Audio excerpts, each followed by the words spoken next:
One thing that I had read is that you're a self-taught instrumentalist.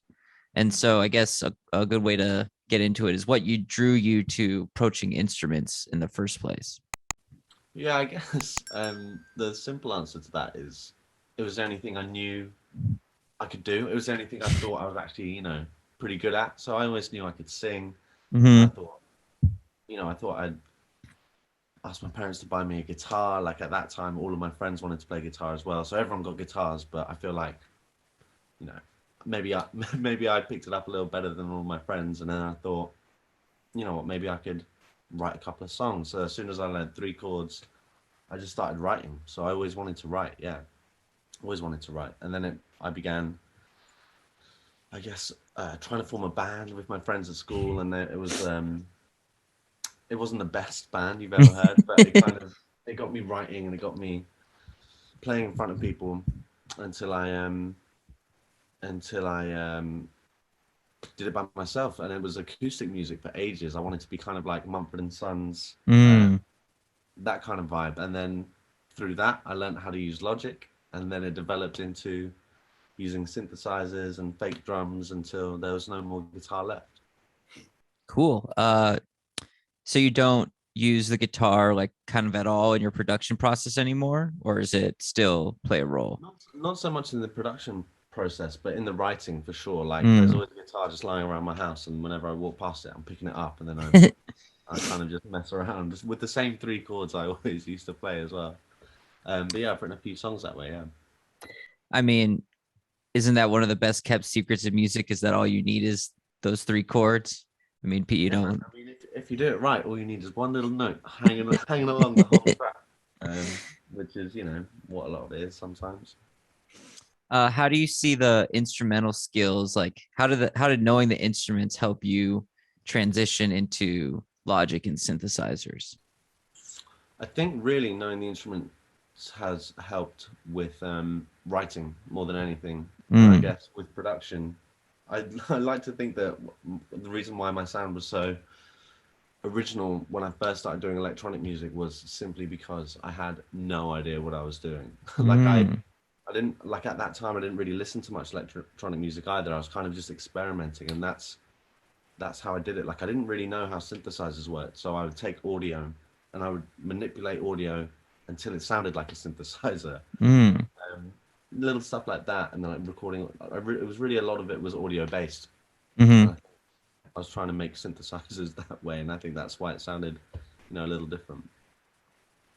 Um, so when you did start doing Logic, was there kind of like, was it like stilted at first a bit? Because you're saying it helped the instrumentals helped with the songwriting, not so much the production. So when you started with the production, was it kind of like starting from square one again? Just because it didn't transfer over in that way? Yeah, absolutely, man. So I remember I tried to. I was at university at the time, and I guess like house was becoming like a really big thing. I was like, "Do you know what? I'm gonna try and make myself some house music." And then I went in, and what I was trying to accomplish, I'd gotten absolutely nowhere near, but it still sounded okay. And that was the song called "Rewinding" that Mm. was the first thing I put online that kind of went a little bit viral. So Hmm. yeah, but I really did not try and make that tune at all. I was definitely trying to make something else, but it's one of those happy accidents. Yeah, cool. A friend of mine, really great artist named Lubelski, just put out an album called Happy Accidents, and it's all about it. Well, all the productions on the album came from little ideas that he was making through Modular Jam. So it's a recommendation if you want to check it out. So we've already gone into this a bit. Your productions are known for having this indie flavor paired with the electronic flavor, and now, as I've discovered, it's that a lot of that comes down to like the instrumental songwriting and the electronic production. But I'm wondering, what are like, what are some of your biggest influences on both sides of that coin? Like your biggest influences in indie, biggest influences in electronic. Yeah, man. So I guess with the indie stuff, it was like I said, I was in bands when I was at school, and I think one of the main aspirations of those bands were that we wanted to sound exactly like Kings of Leon. Mm. We didn't sound like Kings of Leon. I don't. I mean, you know his voice. He's all raspy, and he really. I basically just ended up shouting down a microphone, thinking that I was sounding like Kings of Leon. But yeah, I guess people like them. And then on the electronic side, it's been because when I first started producing electronic music, I didn't really know who I wanted to be. I was just kind of messing around, like I was just pressing buttons till it sounded good. Mm-hmm. And then I guess I discovered stuff like Totally Extinct Enormous Dinosaurs, Teed, um, and that kind of, like you said, it was like the indie electronic kind of partnership there. And it's cool because I've actually worked with him a lot in the last couple of years, and a couple of my songs I wrote with him, like Why Do We Shake in the Cold and Birdsong. So I guess, yeah, I guess those two kind of sum it up. Yeah, I mean, that's like that was what I was about gonna ask is if you had a chance to work with Teed, but that's super cool that you did. Is he a cool guy to work with? Yeah, man, I'm actually going to go. I'm flying out to Portugal soon to work with him a little more to see Oh, if we nice. can't make another great song. Yeah, cool. Uh, cool. So, I mean, as I mentioned before, I had first discovered you back in 2015 with the Simmer Down EP. I even remember sitting in the friend's car, the back seat, and it was rewinding that he played, and I was definitely like, "Tell me the name of this song." So, you know, back then, I mean, it must be coming up on 7 years ago when that came Yeah, man. out. Yeah, and so that was the three original tracks, very indie influenced your earlier sound, but at the same time on that EP there was the And Him remix, which is of course very electronic, and it seems like you know the connective tissue between your ability to produce music of both of these styles is your voice. It's they do the remix with your voice and it still fits perfectly over that electronic style as it does over the indie style. And so I'm wondering how do you approach singing over these two styles? Is it the same approach? Is there some differences? Because certainly not every vocalist can just sing over these two different styles. Maybe they all could learn to eventually, but it seems like you've had it really down since the beginning of your artistry. And so I'm wondering if there's like differences to the approach or if it's the same thing. Basically, I guess whenever I rarely start with the vocal. So it's mainly the track first, and then when it comes to doing the vocal, I kind of just mumble things that I think, I guess phonetically speaking, would fit in with what's already there. So before there's any like style or pronunciation or anything, I'm kind of just like making sounds that fit in. Mm-hmm. And then after I find something that actually works, I go back and put lyrics over it. But I guess yeah, it's basically just completely track led, and I'm just Mm-hmm. freestyling things for 20 minutes, and then I'll go back and I'll listen through. And I was like, oh, that bit was right, that little bit was right, and then eventually out of nowhere comes a finished song. So the lyrics come from the music rather than the other way around. Yeah, a lot of the time. Yeah, I mean, there's sometimes when I have these ideas or whatever, but when I'm sitting down to write, yeah, my go-to is just mumble things till it sounds like Mm-hmm. something. But then, not that it doesn't mean anything, but then when it sounds like something, try and figure out what it sounds like. And once it sounds like one phrase, what does that phrase mean? How can we delve deeper into that with the lyrics surrounding that? Mm-hmm. So say you're like, I mean, say do the indie compositions and the electronic compositions generally tend towards different lyrical meanings from each other, or is there overlap there? Oh, I think there's definitely overlap. It's all the same kind of stuff that I'm writing about. Me, a lot of the time. Yeah. Cool. That's very interesting. I mean, have you heard of a band called Streetlight Manifesto by I, chance? I have heard of that. I'm not sure I could say any of the songs. It's like a ska indie. They're hard to define, but they have like a really strong presence of horns, like very strong like horn melodies. And I was reading about his writing process, and he'll like play the chords on his acoustic guitar, and then he'll like just start humming, and the humming becomes these like epic grand horn lines. And like when you see them live, he has like two trumpets, a trombone, two Wow. saxophones. It's like a very like intense sound, but that just comes from him like do do do do do do Yeah, when man. he's I on mean, the that's acoustic pretty much guitar. exactly, yeah, that's pretty much exactly how I do it. Just kind of mumbling nothingness into a microphone until it becomes something. Cool. um One thing that I read in a recent feature was that you had written 300 songs over the last 2 years. Is that true? But I just mean, I about. don't have I don't have a number, but it's definitely around that, if not more.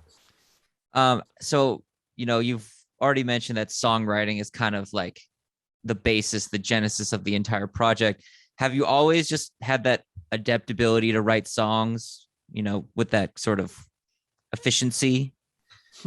No, absolutely not. I think songwriting is definitely like a kind of like a muscle almost. So if you don't do it for a couple of months and you go back to it, you're going to be way worse. You need to, like with me anyway, keeping on doing it makes it way easier. And I just kind of otherwise you just forget. So does that mean it's easier kind of for you to turn those kind of hums and mumbles into lyrics now than it was when you were first starting out? Is that just more of a streamlined process for you to do that? Yeah, definitely. But at the same time, after writing so many songs, there's only so many words that you can pick from. So I'm having trouble finding or not repeating myself. Mm, But I find different ways of doing it. I guess recently I've started buying just random books of poetry and looking through them, just finding just a word or two words together and seeing if that sparks something, which I think is a useful thing that I've started doing. Um, but yeah, no, it's that's just how I do it. cool. Do you find that the lyrics, there's always like a story? I don't know. I guess like how would you describe your own lyrical content? Because sometimes it is very poetic. Sometimes it's very, not speaking to you. Sometimes lyrics in general can be Hmm. very poetic. Sometimes they're very narrative. How would you describe your own lyrical output?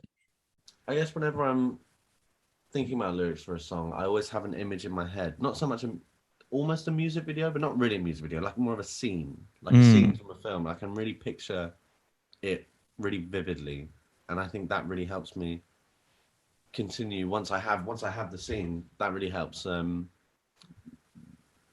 me understand what the song's about. hmm. So is that scene fueled by the music then? Can be. I don't. I mean, again, it's difficult because a lot of the time, I mumble until it sounds like it phonetically works, and then I put a phrase to it. Mm, I think about what that phrase is, and then it might conjure up a scene which I can then delve into and kind of see what's going around and write around that. cool, cool. That's very interesting. Shifting gears a bit, an undoubtedly huge track that changed the course of your career was Cola with Camelphat. And could you just tell me a little bit about how that track came together? How you first met the guys, what it was like working with them? Yeah, so I guess at that time, would have been like 2016. I would have just started really doing it professionally, and I was writing a lot in London with whoever. I was writing every day with someone different, and it was just one of those sessions. I was in a session with them writing. We got like 4 tracks down, and one of them happened to be Cola. And to be honest, I left and I forgot about it. And then a few months later, one of the guys from Camelphat texted me saying, "Oh, Defected Records want to sign it." I was like, "Okay, cool." And then a little bit later, it was released. Um, and yeah, it just took us all by surprise. Mm-hmm. In terms of your contribution to the track, did you contribute to the overall production? Did you just focus on the lyrics and stuff? Tell me about that It was side. just the melody. It was just the vocals from me because Mm, when I got to the session, they already had the like a load of instrumentals, and they played that one. I was like, all right, sweet, let's just write something over that. And then I just sat down and wrote on my phone, and because obviously the track was already made, they were kind of like waiting for me to write, and so I was kind of felt like I should just do something really quickly. So then I stood up, sung the song, mm-hmm. and that was it. Yeah. Do you remember what sort of like music video image you had in your mind when you were writing those lyrics, like you had mentioned before? I can. It would be really difficult to explain because it's just a very like very specific kind of linear story of this woman that goes to a club. She doesn't get in. She gets annoyed. She goes home. That's Hmm. basically it. Yeah.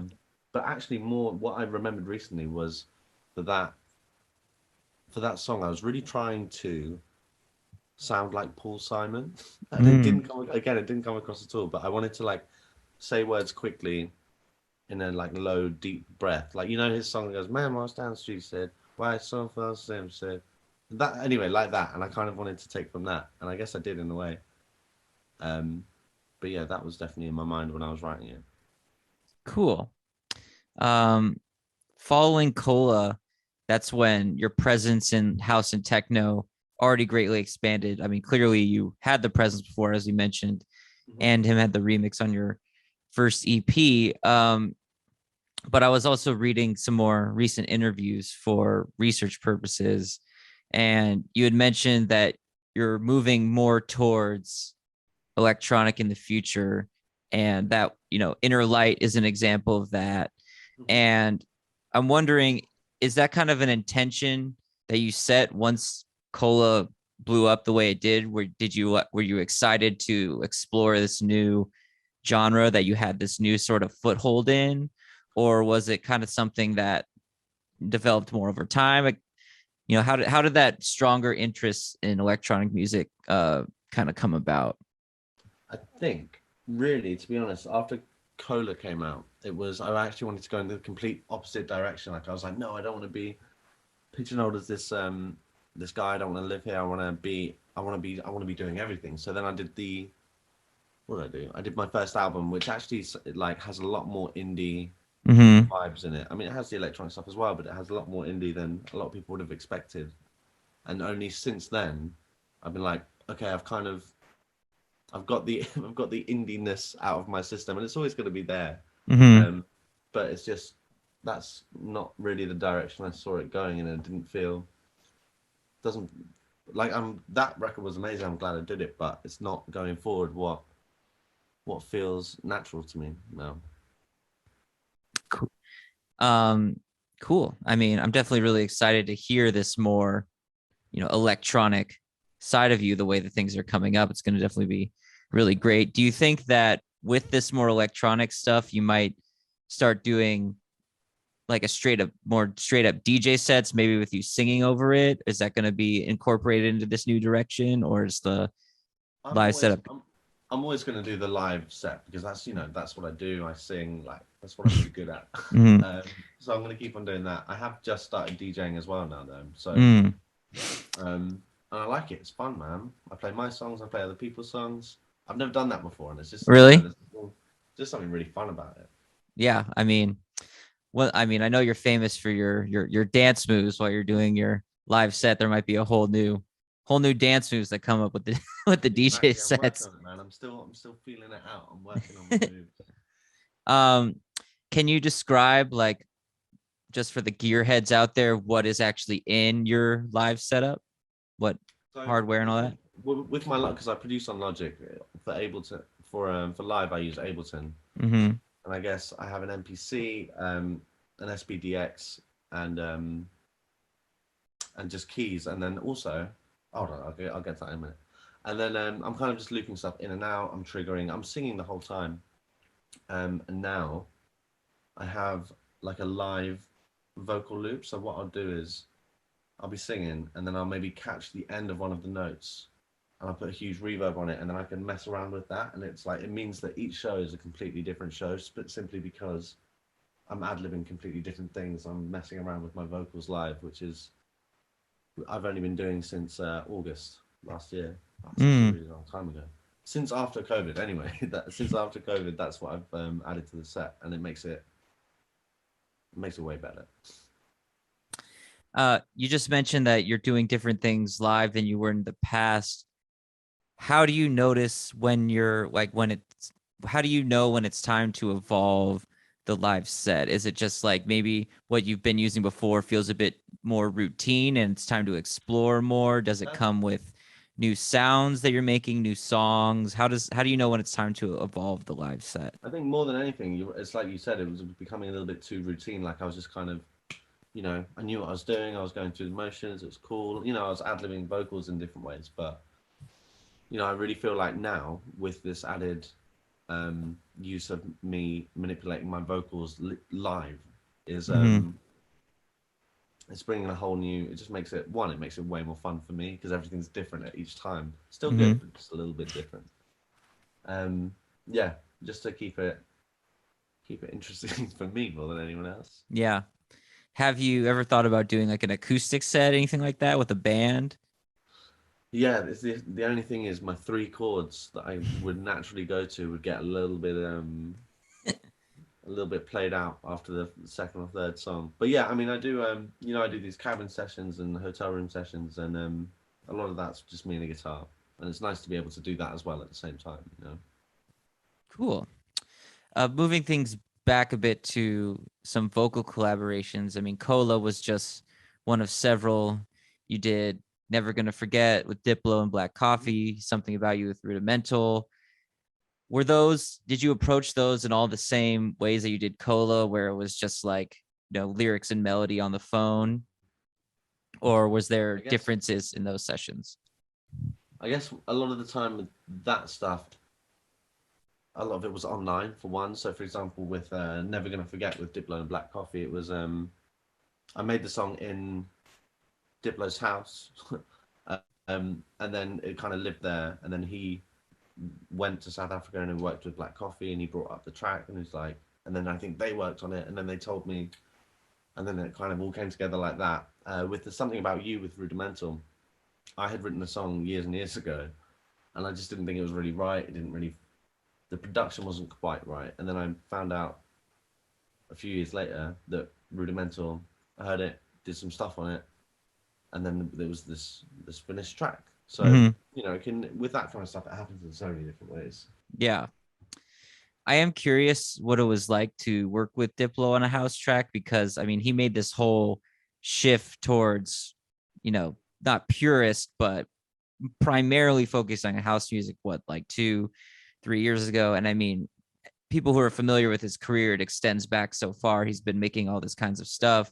So I'm just wondering, what was it like to work with him on a house music track at this later phase in his career? Yeah, it was good, man. I guess it was the same as working with anyone else. Like you go in, get a beat down, you write a song, you leave, gets worked on a little bit more, and then it gets released. You know, it's I guess the fact that he's been through so many different genres, I guess that's just more public. I think just everyone knows he has, but again, with me, I've been through so many different genres. Most people I work with started in bands, so yeah, I think it's all about what you're doing right now. Cool. Um, One, in terms of what you're doing right now, one thing I've known that happened to you recently is you became a father, which is big congratulations for that. Thank you. How has becoming a father, especially in the middle of a pandemic, how has that affected your relationship with music and being an artist? Well, it gave me a whole new thing to write about, which was good. Um, other than that, I guess it hasn't really changed anything. I guess when I'm touring, it's a little bit harder to be away. Mm-hmm. Um, but yeah, I mean, I'm still. It's not changed the artist that I am, Mm-hmm. other than in the lyrics, of course. Yeah. Yeah, yeah. Cool, cool. One question that we ask all of the people who do the spotlights is simply, what's one track, one song that's really inspired you and defined your career looking back? Something that you like to listen to, something that just always comes back to who you are as an artist and a person. Not one of my own songs, someone else's song. I mean, it could be one of your own songs, I mean, I'm if not going if to be. if if one of your songs is really like that important to you, then go ahead, you don't have to be humble in that regard. I think I would go for the song that convinced me that I should try and write my first electronic song, and it was "Hips and Thighs" by My New Lane, Mm, the Majora remix, I believe. Yeah, it was that song that made me I basically try and copy that beat, and I ended up with a song that kick-started my career. So very cool. I don't know. Um, Did you ever get a chance to work with My New Lang? No, never. Hmm, Hopefully one There day. you go. Cool, cool. And then just the last bit would be the speed round. And if you're ready, we can just go ahead and get started with that. I'm All ready. right. First one is, do you prefer the Beatles or Elvis? Elvis. Do you prefer sitcoms or stand-up comedy? Stand up. Who's your favorite stand-up comedian? James Acaster. Nice. Coffee or tea? Coffee. Biggie or Tupac? Biggie. Dogs or cats? Dogs. Ramen or pho? I'm gonna go with ramen because I don't know what the second one is. Oh, it's like the Vietnamese version of it. I'm sure it's nice, but I'll go with ramen. Pizza or sandwiches? Pizza. Club or festival? Festival. Snow or beach? Beach. Lake or ocean? Lake. If you could have one superpower, would you choose flight or invisibility? Flight. Invisibility is creepy. Where would you fly to? Oh, it really depends. How fast can I fly? Also, is it the same as running? Will I get out of breath if I fly? Do you know what I mean? There's a lot of different ways to look at it. I've definitely never thought about it from the getting tired, because I mean, birds have to get tired, right? Exactly. Right. Like, because also there's that thing, like, if you could fly, would you do it? The only way you could fly is like going like that, and you have to do that every single time you fly. I don't know if I'd do it. And I mean, the people would like to imagine it like Neo in the Matrix, where it's like fast as hell, and there's no way he gets tired. He just flies off like a I'll do bullet. that. It would make touring a lot easier. Yeah. Analog or digital? Analog. House or techno? House. Drum and bass or trap? Trap. Pop or hip hop? Pop. What's your favorite color? Blue. Eric Prides or Carl Cox? Carl Cox. Flip flops or shoes? Flip flops. Pineapple on pizza? Question mark. Absolutely. Oh, nice. What's your guilty pleasure TV show?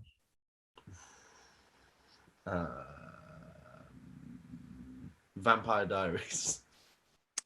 Is that still on, or is it done I now? just rewatch it a lot, man. No.